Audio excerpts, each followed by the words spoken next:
परिच्छेद भांडवल उभारणीच्या बाबतीत सहकारी क्षेत्रात किती कार्य होऊ शकते हे या राज्यात निघालेल्या सहकारी कारखान्यांवरून दिसून येईल. या राज्यामध्ये आतापर्यंत 13 सहकारी साखर कारखाने स्थापन झाले असून साखरेच्या उत्पादनास त्यांनी सुरुवातही केली आहे. तिसऱ्या पंचवार्षिक योजनेच्या काळात अशा प्रकारचे आणखी 12 कारखाने उभारण्यात यावयाचे आहेत. आपल्याला नवल वाटेल, पण संबंध भारतात पहिला सहकारी साखर कारखाना उभारण्याच्या कामी अहमदनगरच्या एका गरीब शेतकऱ्याचेच प्रयत्न कारणीभूत झाले आहेत. इतरांशी सहकार्य करून हा कारखाना उभारण्याच्या कामी त्याने अतिशय परिश्रम घेतले.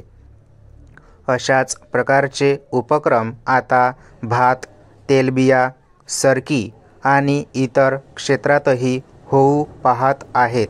सहकारी तत्वाचे समाजावर होणारे परिणाम लक्षात न घेताही निव्वळ औद्योगिक अर्थकारणाच्या दृष्टिकोनातून जरी या प्रयत्नाकडे पाहिले तरीही सहकारी क्षेत्रातल्या या संघटनेने शेतीविषयक उद्योगधंद्यांना कच्च्या मालाचा पुरवठा करण्याच्या कामी उत्तम कार्य करून दाखविले आहे, हे स्पष्ट होते. हा कच्चा माल या धंद्याचा पायाच असून त्याचा सतत पुरवठा होत राहतो.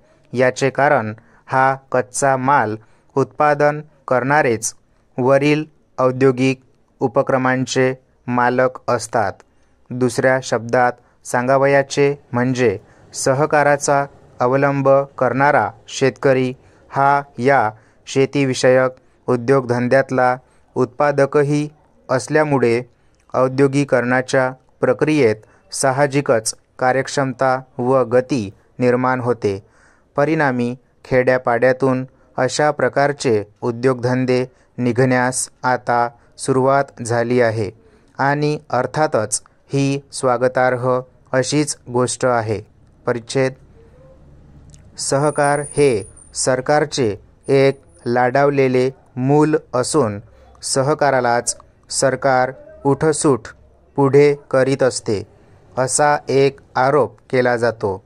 पण त्यात काही तथ्य नाही.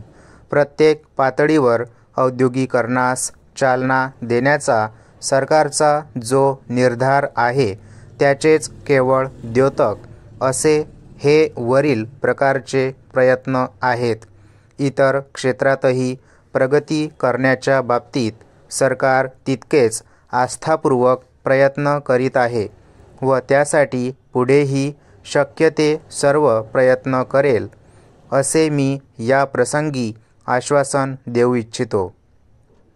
औद्योगिकरणाच्या या संदर्भात आणखी एक महत्त्वाच्या प्रश्नाचा मी उल्लेख करू इच्छितो. शहरातील वाढत्या कामगार वर्गाला काम पुरविण्याचा एक मोठाच प्रश्न आज आपणासमोर उभा आहे.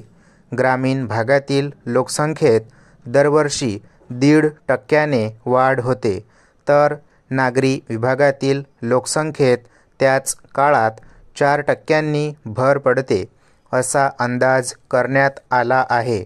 याचाच अर्थ असा की दरवर्षी 1,60,000 याप्रमाणे तिसऱ्या योजनेच्या काळात शहरी कामगारांच्या संख्येत 60 लाखांनी भर पडेल.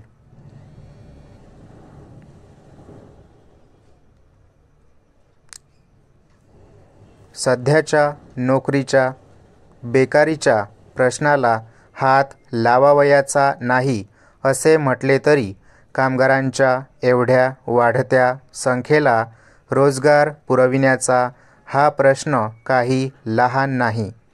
पंचवार्षिक योजनेच्या विकास कार्यक्रमामुळे बिगर शेतकी धंद्यातील बऱ्याच कामगारांना कामधंदा मिळेल अशी अपेक्षा असली तरी या नवीन शहरी कामगारांना रोजगार पुरविण्याची जबाबदारी खाजगी क्षेत्रातील कारखाने व त्यातून उत्पन्न होणारे दुय्यम उद्योगधंदे यांनाच स्वीकारावी लागणार आहे.